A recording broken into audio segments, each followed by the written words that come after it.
Un applauso commosso che vale più di 1000 parole. Questa è l'immagine che racconta l'emozione di un giorno importante per il comune di Rossano Veneto.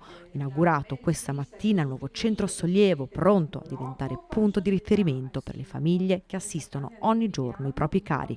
Importante per ognuna delle famiglie che sta vivendo il problema dell'Alzheimer, di un genitore che un po' alla volta comincia a perdere dei punti di riferimento, un genitore che ritorna bambino, che ha bisogno di cure e di attenzioni.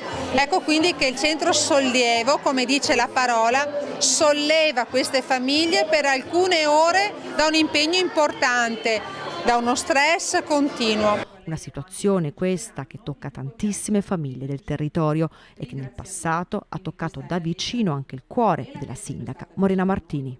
Mi sono tolta la fascia, ho parlato come Morena perché ho lasciato spazio all'emozione. Io ho vissuto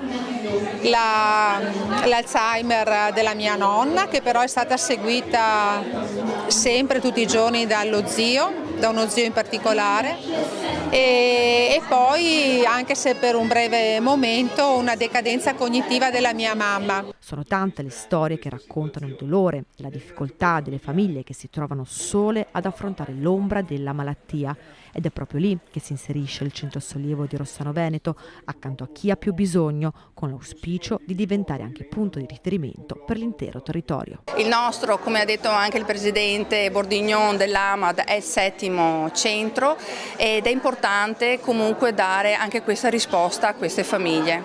Famiglie che verranno assistite ogni giorno dal cuore pulsante del centro sollievo, loro, i volontari. Una quindicina di persone splendide senza le quali sarebbe davvero impossibile fare qualsiasi cosa, e mi riferisco non solamente ai volontari del centro sollievo, che oggi è la loro giornata ed è giusto celebrare loro, ma mi riferisco, essendo stato anche ed essendo assessore al volontariato, tutto il volontariato.